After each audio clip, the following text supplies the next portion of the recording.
Welcome back to another episode of the Find Food Freedom Podcast. Today we have the Abbey Roberts, the founder of Fork Diet Culture, on the podcast today. And I'm freaking excited because Abby and we have been virtual friends for a very long time. We voice memo each other.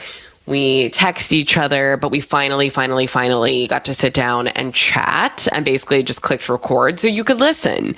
I'm going to read some of Abby's bio from her website because I think it's so Abby. She's just such a breath of fresh air. She has an entire dietitian team. First, let's talk about what Fork Diet Culture is. That is the name of her Instagram account, Fork Diet Culture, but they are telehealth registered dietitians helping you give food anxiety, fad diets, and comparison culture the middle finger. When we look at who Abby is, this is a perfect description of her on her website. I'm going to read it. Obviously, I am not Abby, but I'm reading it as if I am her. Hi, I'm Abbey Roberts, and I put the granola bars on top of my office door so they hit me in the face and remind me to eat. If it works is my motto. And as someone with late diagnosed ADHD, believe me when I say that I'm here to help you find an approach of eating that works for you and your specific brain. I'm the founder of Fork Diet Culture, the aggressively proud cat parent of Griff and Ralph, who both made an appearance on the pod today, and the official face of Fork Diet Culture socials, where you can find me fighting for my life and yours in a sea of shitty wellness advice. Because no, you should not drink raw milk unless you love food poisoning, and seed oils are not going to kill you. I'm endlessly proud of this team of eating disorder dietitians and the work that we get to do dismantling diet culture with our clients, and of you for being here. First of all, Abby, speaking to you directly, love your bio. I think it perfectly sums up who you are. If you do not already follow Abby on social media, please do. Go over to fork.diet.culture, Fork Diet Culture with periods in between, to follow Abby and all of the amazing things that she puts out online. But today we get to talk shop. We get to talk about some of the tough things that we deal with online and kind of how we handle it and the nuances and just all of the stuff. So I'm going to stop talking because I want you to just hear our episode today. So thank you for being here. And without further ado, let's get into it with Abbey Roberts. All right, Abby. I'm so excited that you're here. I feel like we got a lot to talk about. Oh, and a cat has entered the film as well. What is your cat's name? That's Griff. Griff will be doing that a lot. And then Ralph is currently on my other desk right here. But usually he'll pop in front of the camera and just stare at you. And then he'll just plop right in front of my laptop and then just sleep. So you might get both the cats today. I love it. All animals are welcome. I actually did lock my Frenchie out of my office. Poor guy was crying at the door, but he farts a lot and it's super audible. And I'm like, people are going to think I'm ripping ass on the podcast. I can't just have you in here. So for recordings, he sees his way out. I forget that you have a Frenchie. I love I love bulldogs. They're so funny. I could see you as a Frenchie person. And it's so funny. People have asked me, is your dog okay? Because since having kids, I just feel my head is always on backwards these days, but I feel like I don't post anything about him. And I'm like, no, he is here. He is healthy. We're just barely surviving. And that's why you're not seeing him on our feed. Wow. Okay. Well, Abby, I want to hear a little bit before we get into today's topic. I do want to talk to you about your kind of origin story as a dietitian, because I feel like I'm an elder. I'm not. The elder generations of dietitians, a lot of us have similar stories of we were brought up in traditional dietetics and taught to restrict people and all this stuff. And then we kind of if we're a lucky one, we kind of get out of that world and find another way, if you will. So I want to hear do you relate to that, or have you always been in this anti-diet work? So I want to hear your story. Yeah. I wish I was always in this space. That'd be great. No, my schooling was still very restrictive and full of anti-fat bias. And I don't know, like, I feel like we talked about the social determinants of health, but not really to the extent where like it's helpful. It's more of like, this is an acknowledgement, but we're not going to go too deep into it. You know what I'm saying? Like, we obviously talked about in like our community nutrition classes, the, SNAP and WIC and Meals on Wheels, but it's almost kind of like, they're there, but you don't really know the why behind it. And so yes, I definitely fully resonate with that part of the schooling. And then definitely for myself, I was very entrenched in diet culture.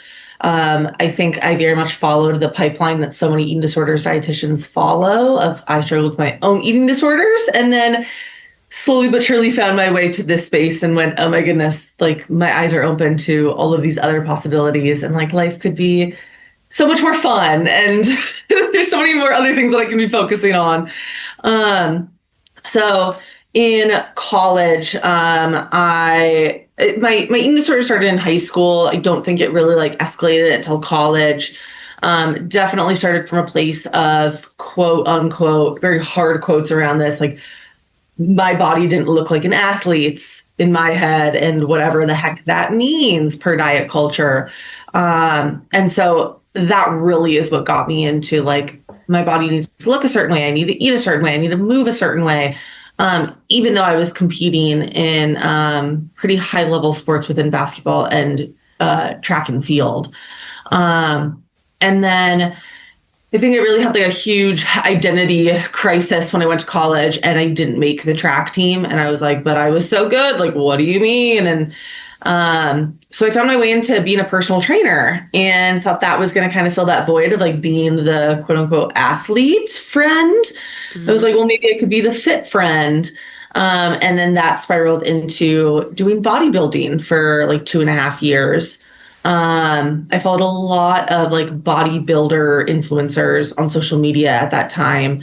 And I think throughout my schooling in nutritional science dietetics, it was very much a like, oh, this is going to teach me how to eat super healthy, and then I'll be super healthy, and then my body will look a certain way, and then that'll be great. And that's not what happened. I think I just learned more about the science, and I started questioning more things, and I started realizing that, oh, it really sucks to be living this way of, in the bodybuilding world. And so I got out of that, and that opened my eyes to like, oh, I actually felt like shit the entire time.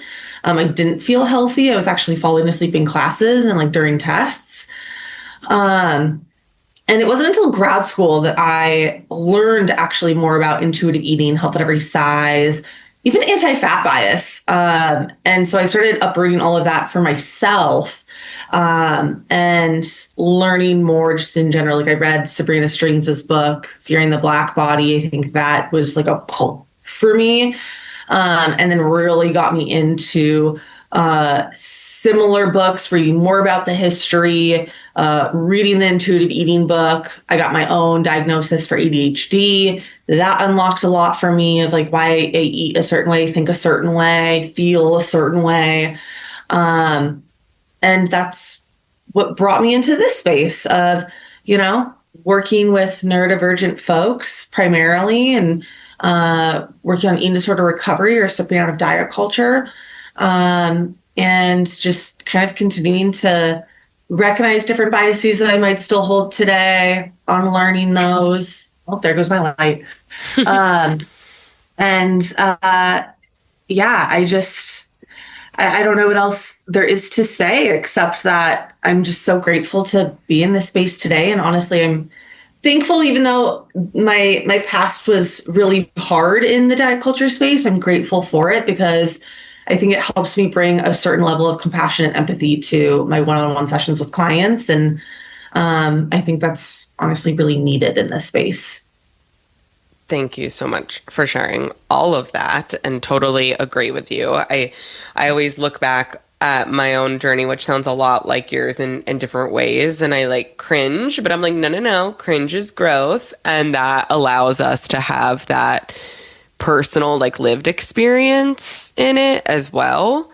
So if I'm hearing you correctly, then what was your first job out of dietetic school in grad school, your private practice, Fork Diet Culture, or where were your jobs along this journey in dietetics?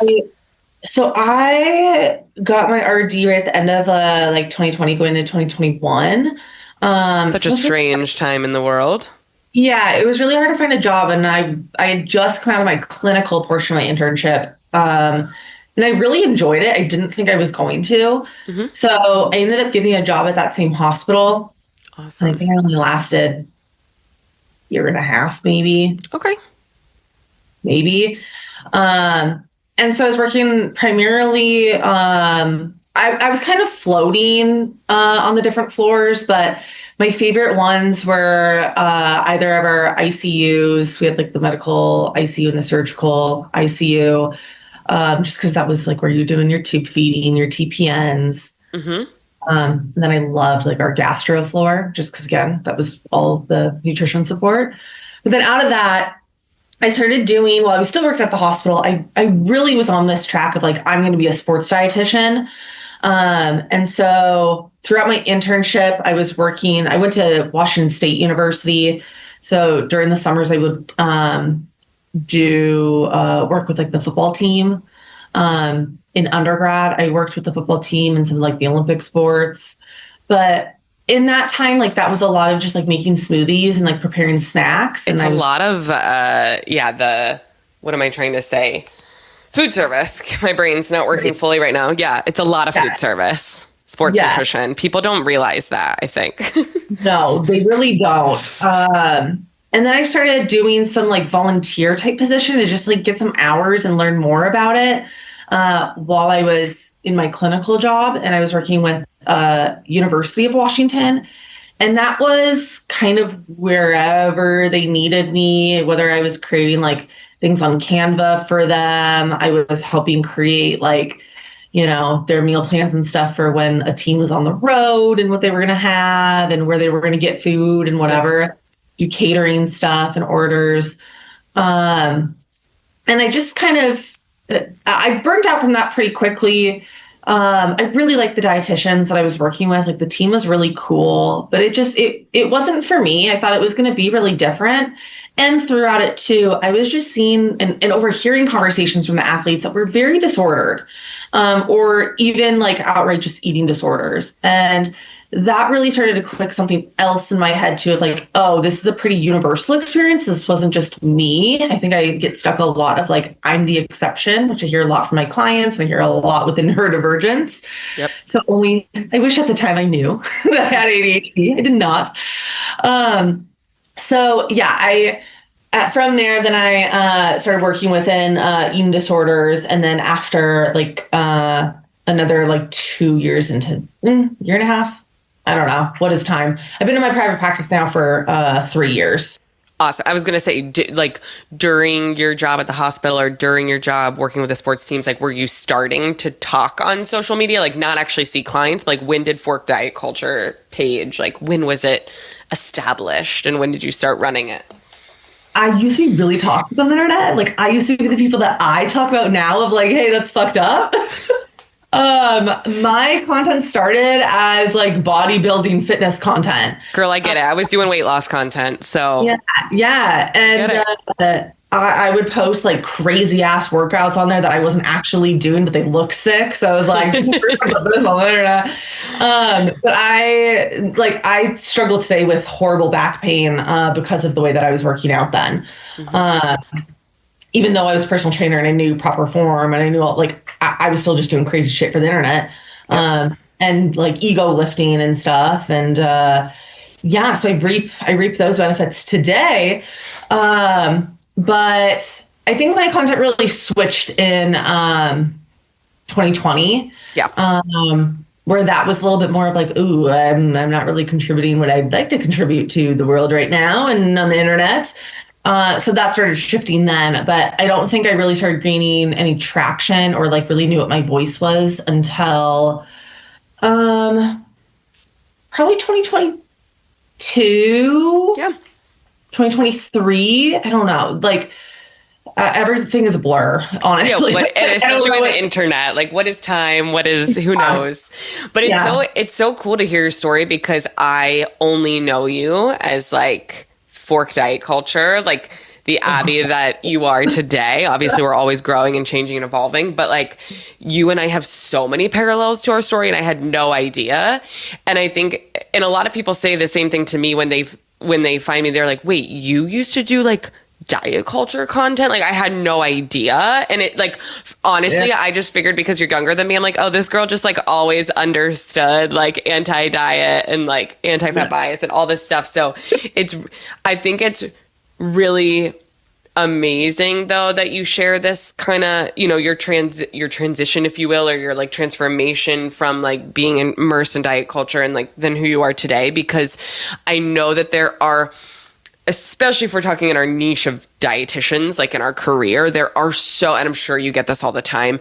I get so many DMs of like, how did you do this? Or like, how do I do this? Because they feel like they're getting paid to help people lose weight. So if they don't do that anymore, like how will they have a job or a purpose as a dietitian? And I know I felt that way. So I think it's really important to share our stories. And I had no idea that you were so similar to me. When I was getting into my private practice, I got sucked into this like one business coaching program that was for dietitians. It's so funny how you say that because I'm like, don't we all get sucked into these business coaching? They're really good for marketing. And I was the only one in there that was like, I'm going to do intuitive eating/eating disorders. And I was told so frequently in this course that like, you're not going to make any money in that. You're not going to be able to have a private practice. No one's going to want to work with you. That's not sustainable. That's not a niche. Like just so many things where I was like, what the hell? Like, I was like, honestly, y'all are kind of enforcing this idea that I do need to do this. Yeah, like you're making it more clear that I need to do this. I've been told the same things, and even by like mentors in my space that I looked up to for a really long time. And I feel like it kept me stuck longer because I was like, well, if they're telling me I shouldn't do this, then like I shouldn't because they're successful.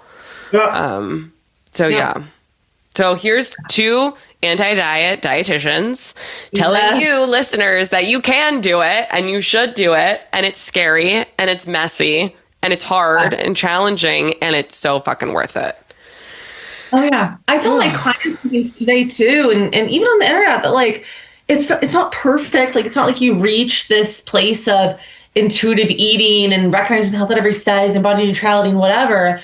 And you're just like, yay, I'm fixed, quote unquote. Like, because, you don't need fixing. And the world is messy as hell. Humans are not perfect. And so, like, I have times where I have bad body image days. I have times where I'm like, oh, I ate past a comfortable level of fullness. I have times where I'm like, oh, I ate that food and I didn't really actually want that or enjoy that. But I think it's different for me now because I don't beat myself up over it anymore. I don't tell myself that like, oh my God, I'm a fraud, or like, oh, I messed up my way of eating and this is going to wreck my day and my week and this is my worth. And like, I'm not putting all this stuff into it anymore. I'm just recognizing that like, bodies are going to change. How we look and feel about them is going to change, especially based on situations, sensations, thoughts, memories, feelings, whatever.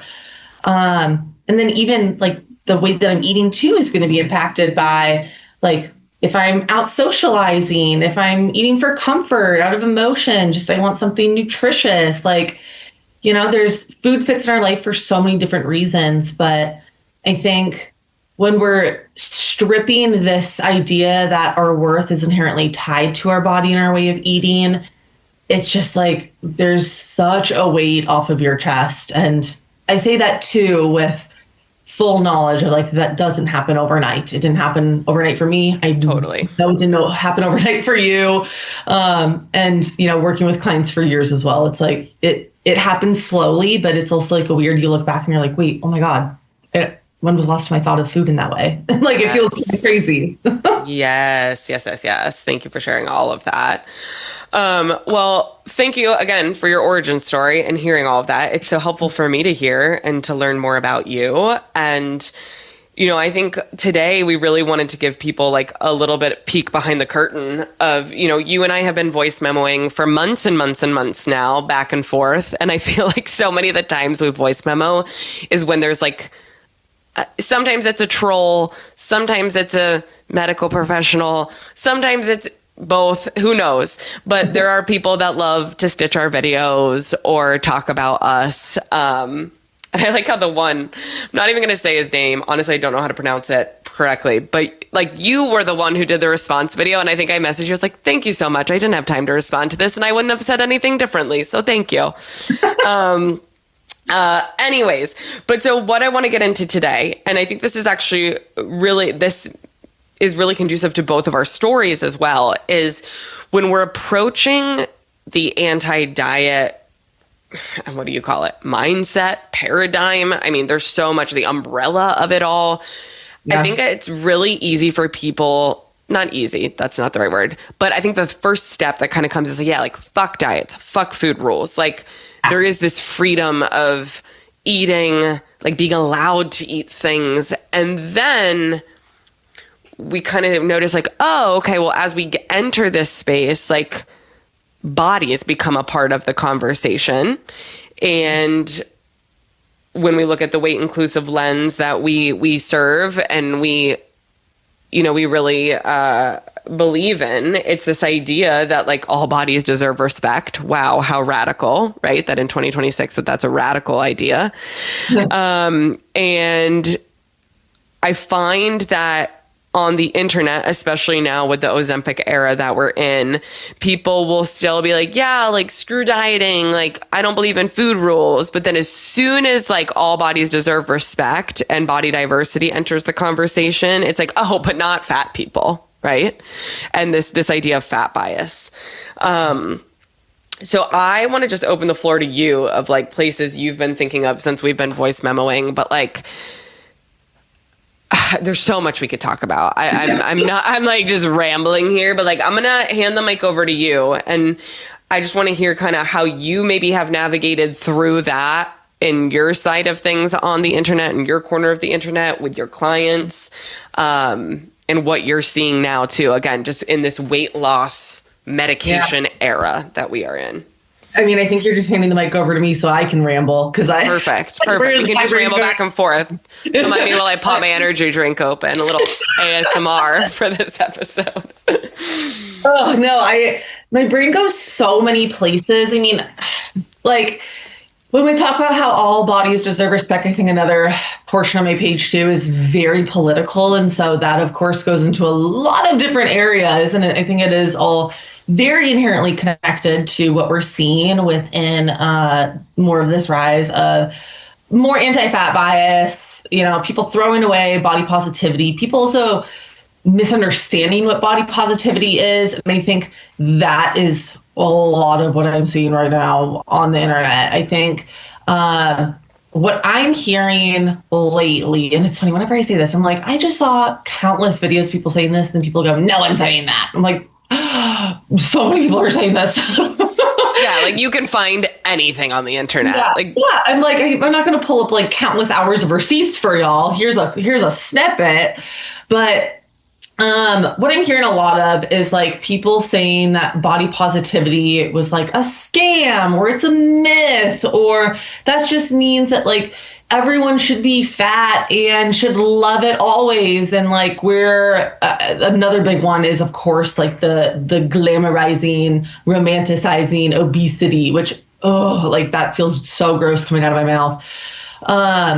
And I can understand why people are thinking this way if I'm stepping into my own shoes of when I was very entrenched in diet culture, as well as what I hear from clients when I start working with them, or again, just like the things that I'm hearing on the internet is that it comes from a place of not really understanding the roots of body positivity.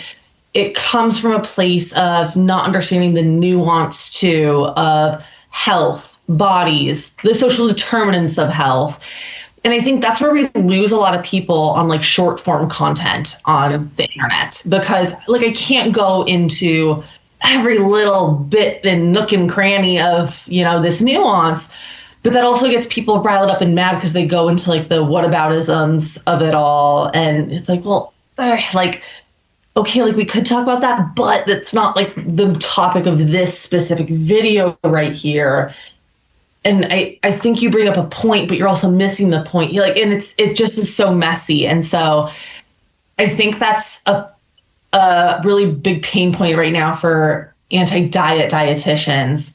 I think there's a huge problem of people taking things out of context on the internet. I think there's a huge problem of people misunderstanding what's being said on the internet, the whataboutisms. Like, it's tiring. It's tough. Girl, it is. Like, I feel like every time I check in with you, I'm like, how you doing? Like, how we hanging in? Because sometimes it feels like you're just like screaming into a void and like there's like a tsunami coming and like you just can't scream loud enough. Like, that's how I feel sometimes. But I totally agree. I'm sure you maybe did a Stitch video to this. I forget how long ago it came out. We can link it in the show notes. But I did a response to like that body positivity influencer, heavy air quotes, that came out in the New York Times. Do you remember that? Where she was saying how body positivity was like, she's going against it now, and here's why. Oh, and it almost killed her because, again, like I responded to her being like, but that's not what body positivity is. Saying that you're body positive doesn't mean like I'm going to try to be in a larger body and say fuck health and eat everything. Like, that's not body positivity. So that's kind of what I'm thinking of when you say that. Like that, I think that's usually what people think when they're thinking of body positivity, but it's also like we could say the same thing about the other end of the spectrum. We could say that it's also not working to be any certain body size. It's not working to be your smallest self, your largest self. Like, either could happen depending on who you are, your genetics, your social determinants of health. But I think the point of body positivity is that it's learning that your body was never the problem. We're looking at all these other systems that are telling you your body is the problem. We're criticizing those systems. And it's helping for you to learn how to take up space in whatever that means to you, mentally, physically, emotionally. It's eating, again, for all those different reasons of eating, not just for calories or for a number on the scale or for how much you can restrict and take out. I think the internet has really changed the meaning of body positivity, and it has made it so clouded and made it so difficult for us to kind of communicate this to people of what this actually means. And I think I've seen this a lot too with this rise of like strong, not skinny. Like, again, where I'm like, it's the same messaging, you guys. It's still saying that there's a right way to have a body. It's really no different. It just feels empowering because not skinny is included in here and the word strong is being used and like, yay, women can be strong. Like, yes, they can. Love that. But this is still saying that like your body should still look a certain way, because I've never heard this for people in larger bodies to be strong, not skinny. It's still strong, but kind of skinny. But kinda. And it's funny you bring that up because I had that written down as in a very, very similar campaign, right? The Stronger, Not Smaller campaign, which is same freaking thing with Hillary Duff, with I believe it was the strength training platform Ladder, like did this big campaign with her. And did you do a Stitch video to that? It's like everything that comes out. Like, did you do one? Did I? I don't know. You did one, I'm assuming. I know. Yes. What am I saying? I knew that. I did one as well. Someone chose to talk about us doing that. But that's a perfect example of like, I did this video, right? Where I'm saying this is no Hillary Duff slander, first of all. As a millennial, I love that woman. I love the TV show Younger. She is an idol to me. I grew up with her, so I feel. And this is nothing against knocking people wanting to be stronger. Like you just said, there's nothing wrong with wanting, we are both personal trainers. There's nothing wrong with wanting to implement strength training or, range of motion, more endurance, more strength. All of that is wonderful if you want to do that, not because you have to do that, right? But still, when I posted about that, my comment section is filled with like, oh my gosh, like you're ripping apart her body. There's nothing wrong with this. Da, da, da, da, da. She's so brave for this campaign. And I'm like, she's so brave? Like, she is a thin, white, cisgendered, able-bodied, heterosexual woman who has a very, like, she has every privilege that could exist in the world. And yes, I understand she is postpartum and her body has changed for herself, right? Everyone can have body image issues. And she does not have discrimination against her body, like in any way, shape, or form. And so, no, she's not brave, like at all. So that there's just so much like misunderstanding, like you said, of what we're saying. And no matter how much context or nuance you try to throw in a short form video, like you only have a couple of minutes, if that, and you don't even get people's attention. So yeah, no. It is funny if you look at the videos of like, you know, because you can go into all of your metrics and see when people stopped watching the video and like the big drop offs and things, or when people liked it and you know, and I know there's also data too that comes out of like usually people are liking or commenting within the first like 3 seconds of the video. They're only watching the first 3 seconds and then they scroll away. You can't get anything. And like, you can't even get anything in the minute and a half or 2 minutes or 3 minutes or whatever that you're recording this video. Like there's so much that's lost in that. And I think a lot of people get super defensive, and I get it when you're talking about how like we can still like Hillary Duff and acknowledge that this was not a brave campaign, and acknowledge that her body is still very desirable for society in the way we talk about bodies, and still acknowledge that strong, not skinny can be empowering for you if you're coming out of this focus of only being your smallest self and nothing else. Mm-hmm. And recognize that this is still diet culture. Like there's so many ands that go into this. And you're so right. I think when we're talking about this, people really bring up this idea of, okay, so you just don't think people should move their bodies. You don't think people should work on increasing muscular endurance, strength, their bone density. And it's like, I never said that. And we're personal trainers. Like, we get it. Yeah. It's just, I'm not going to push a certain way of movement or frequency of movement onto anyone, because I think that can be so full of shame for so many people. It's like telling a person in a larger body to just lose weight. Oh, because they've never heard that before? I think everyone has been telling them that, like their doctor, their, you know, people in their family, the internet. It's like repeating the same thing that doesn't do anything for anyone except just increase shame. It is not helpful. Instead, it's like, do you even need to lose weight for health? Maybe not. Usually not. Is it that you want to move your body more because you like that and that feels good? Cool. Let's explore some ways of moving your body that you actually enjoy, doesn't feel like a punishment, and isn't necessarily weight loss focused if you don't want it to be. I think, again, it's just, there's so much nuance in it. And I think I just always go back to like, hey, you deserve to do what you want with your own body. I'm just going to also look at ways, if we're working one-on-one, to help reduce harm of any of that and help build more of that curiosity and compassion for self rather than it being so rooted in shame. Totally. I think one thing I'm going to definitely do is link the social determinants of health in the show notes, because I know you've mentioned a lot on this episode. And I think I have a little blurb I want to, my ADHD brain is just like taking notes as you're writing, because I'm like, don't forget this. First off, I think one, like when we're looking at the campaign with Hillary Duff as like a perfect example, I understand that brands, like, of course, they need to pull in celebrities to like get the money's worth, right, of that. What if we did a stronger, not smaller campaign with Hillary Duff? Sure, she can be your gal. Can we pull in other bodies of all sizes. One that comes to mind for me, I haven't seen her account in a while. I don't know why, but did you ever follow Meg Boggs? She was a great follow.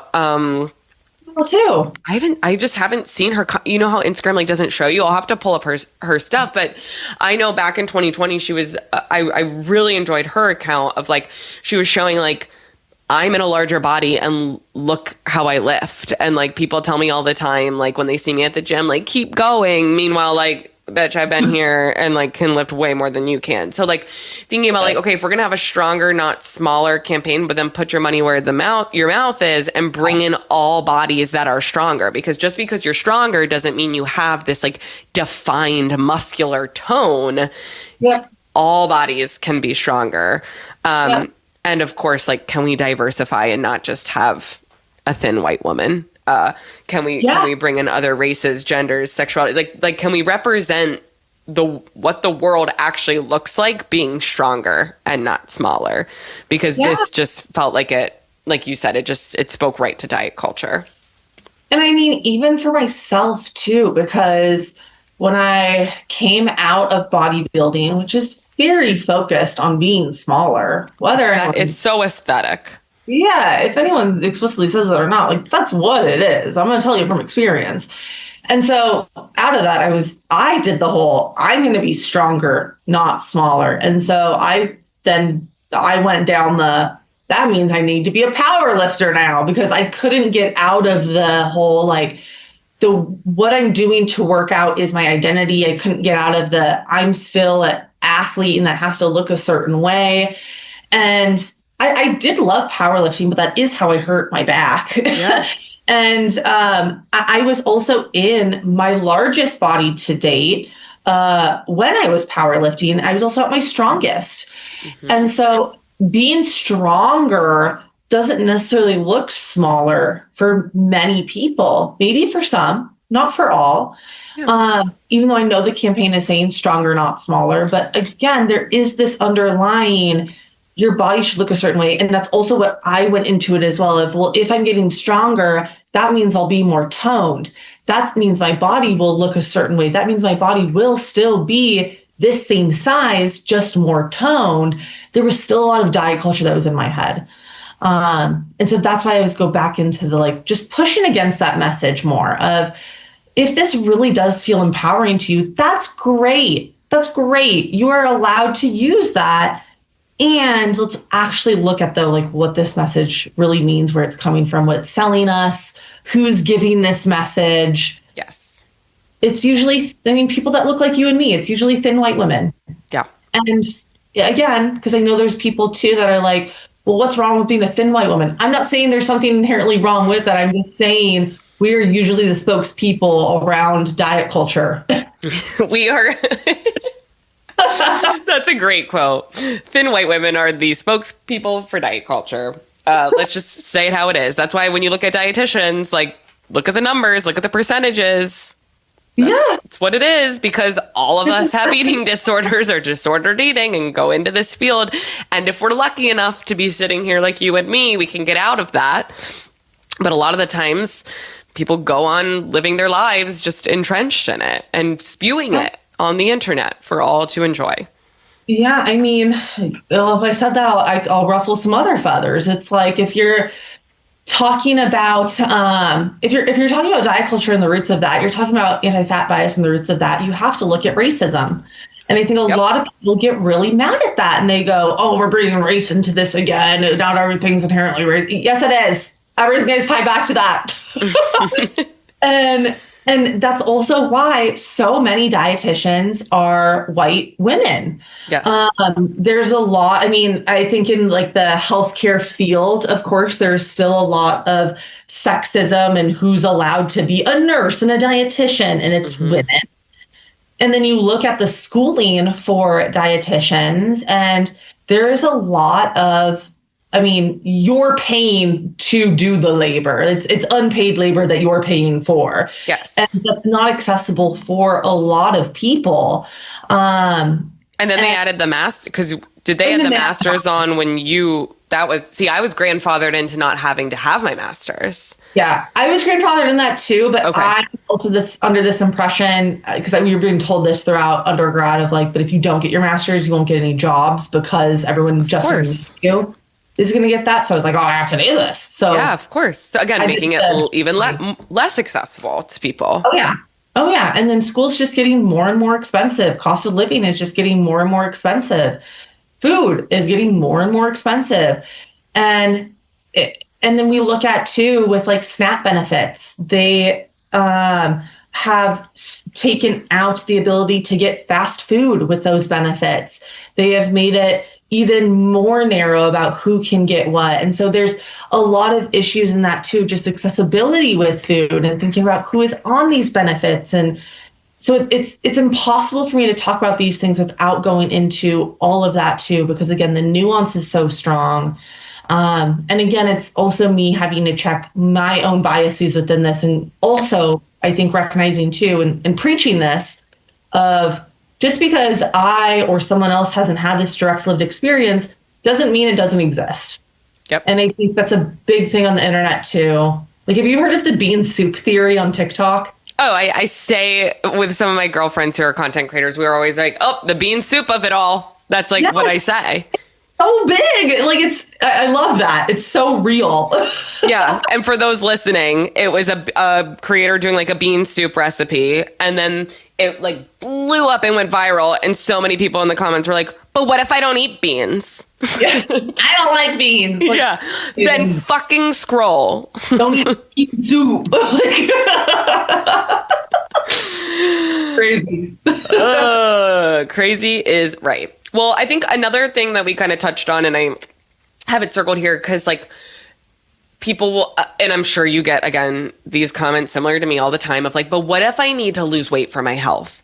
But what if I need to lose weight for my health? Like, and again, I think this comes back to like you said, when you and I have, and I think this is like a superpower that we have this lens of when we were entrenched in diet culture, where like, I totally understand when people are writing that, where they're coming from. And I know that they don't have the verbiage yet of like kind of where we're at or the language with this. So with the social determinants of health, which I'll put in the show notes, just to kind of like touch on that again of like what we're talking about is everything that impacts our health, our environment, our medical care, genetics and biology, social circumstances, and our individual behaviors. Recognizing that weight is not a behavior, it's a data point tied to our genetics and biology. But so when I would love to hear just kind of what's coming up for you, like when you sit with a client who is coming to you and they feel like they need, heavy air quotes, to lose weight for their health. And they're at a place of wanting to make changes, recognizing that health is not a moral obligation. They're not sitting with you because they have to. They're here because they want to make changes to their physical, emotional, mental health. And obviously you as an anti-diet dietitian, you're not looking at weight as a metric, as a measure of success. Where do you take clients, or what are some things that you do with them that is obviously research-based, science-backed, but also can help have positive impacts on their health, uncoupled from intentionally changing the size of their body? Yeah, I've changed my tune around it over the years, as I think many of us have, and just, meeting with more people one-on-one, learning more about their experiences, because there's not a whole lot out there that teaches you about this. And so I think it really is, learning in the field. And how I always meet with the client is just right from the get-go, starting on our website to the discovery call to the initial session, is very much I am not a weight loss dietitian, but that doesn't mean that I'm never going to tell you that you're not allowed to lose weight if that's your desire. I'm just going to help you do it in a way, if again, that is something that you want. I will never push that on you, in a way that is not restrictive, punishment, a fad diet, hours in the gym, cutting out your favorite foods, all this stuff. I'm also going to be super curious with you as to why you want to lose weight. Mm-hmm. Instead of saying, nope, you can't do that. Like, nope, you need to just love your body as it is and like be so chill with this and just, yes, queen, love, diva. Like like, yes, that might feel good for a period of time, but also what I hear from clients is, hey, I've been doing this. I've been eating food whenever I want. I've been, not restricting. I've been working on trying to love my body as it is. And I just feel like I've now reached a point of like this fuck it diet. This is no longer feeling good, but I feel like anything else I do is then dieting and I don't want that. So what the heck? And I go, yeah, of course you're in that space. You said this earlier of like, it does feel really freeing and amazing to say fuck it to dieting and do whatever the hell you want whenever you want. But maybe that also doesn't feel aligned with, am I having like a variety of foods? Am I having foods that feel good for my digestion? Am I still maybe practicing some mental restriction? Like, is there still some, I shouldn't have ate that. That was a bad food. I'm bad for eating it. And so I kind of take them along this sort of like, it goes deeper than that, but it's still really amazing that you have been in this space. Because again, it shows us that there is something different from diet culture. We just need, hey, there's also something different from this if we want there to be. There's just more gray area that diet culture doesn't talk about. So with all of my clients, I'm always curious of like, what are your food preferences? What is the relationship you want to have with your body, you want to have with food? When you have health goals for yourself, what are those? Where have those come from? Have you been told that you need to have this? Is this for a specific medical condition? What have they said around your weight with this? How have you been treated with your weight around this? And just really destigmatizing it all. And then looking at, like with the rise of GLP-1s, for example, that is not going away anytime soon. Sure isn't. And so there's a lot of sitting with that with clients of like, how do you feel around this? I do have some clients right now who are on GLP-1s and also really working on still finding that acceptance within their body and looking at a variety of foods and looking at the relationship with food that they want to have. Now, it does look different than if you are not on a GLP-1, of course, because your hunger cues are going to be very different and cravings and things are going to be very different. But I still at my core really do respect body autonomy. I'm going to go over everything with people if they're interested in GLP-1 of like, I want you to be so acutely aware of these side effects of things that doctors might not have even told you, of things that I have just seen from clients that have taken these medications, and the dangers of this, the nuances of this, so that you can truly make an informed decision on what you want to do with your body. Not just what the doctor is telling you that you need to be on this GLP-1.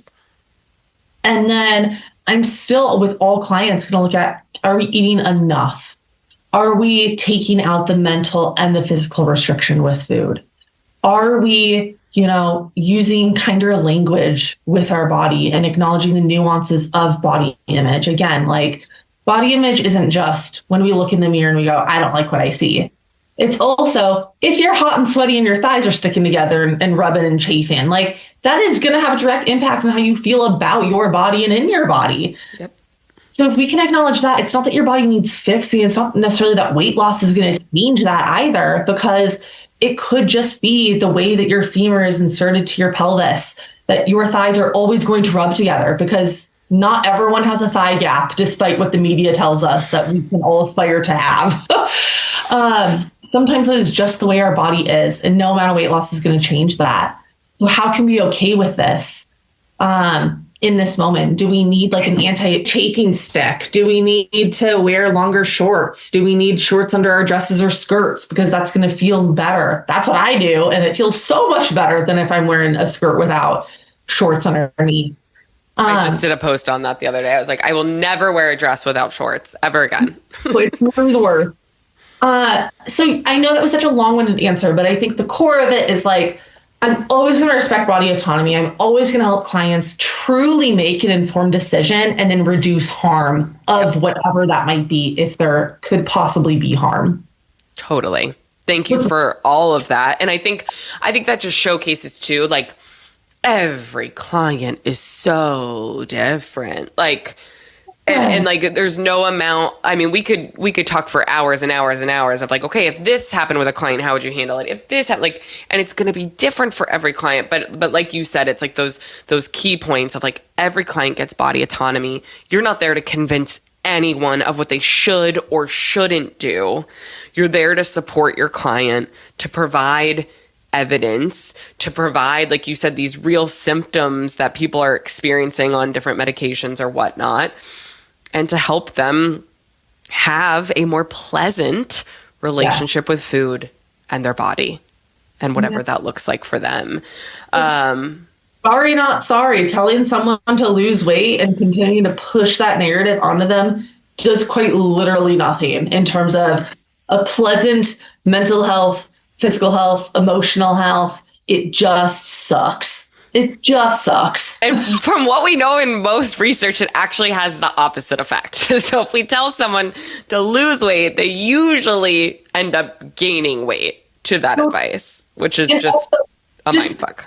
Thinking about all of the reasons why someone's body may have changed. Like, yep. You know, I understand if someone is coming into a session and they're like, I am taking this antidepressant or this anti-anxiety medication or, you know, whatever it might be, or birth control, and I've experienced weight gain and feeling a certain way about that. And I'm like, hey, that's understandable. I think there's always going to be a certain feeling that comes up when our body changes, but you're not inherently wrong for feeling that. You're not inherently wrong for your body changing. You're not inherently wrong for needing a certain, say, medication in order to, like, for that to be life-saving, preventative, whatever it might be, and your body changed from that. And so, you know, looking at the nuances there as well, and just, you know, there's so many reasons that our bodies can change that are outside of our control, and weight loss isn't the answer or might not be feasible even. And so it goes into that as well, of just the curiosity of it all, of like, why is someone telling you that you need to lose weight? And is that really what's feeling aligned with you? And if so, why? If so, if not, why? Like, it's just, I'm going to keep asking questions. Curiosity is like the name of the game for sure. Okay, so obviously we could keep talking for hours, and we will have additional episodes, I'm sure, in the future. But is there anything that, like, as we wrap, that you feel like hasn't been said, or anything on your mind, or anything you want listeners to hear as we kind of see our way out of this episode? I think just like it can't be said enough that, you know, your body is not a problem that needs fixing. You as a human are not a problem that needs fixing. It really just goes into, like, I'm always preaching, the criticize the systems, not the people within them that are just trying to survive and navigate it the best way they know how. Mm-hmm. And that goes so heavily into bodies and food and movement. It always feels like we're doing something wrong. Even when we're doing the thing that people told us to do, it's like we're still missing something. It's you're stuck on this hamster wheel. Yep. And so always going back into, like, you deserve to have body autonomy. You deserve to have respect for your body. You deserve to have other people respect your body, however that might look for you and how you need that to look for you.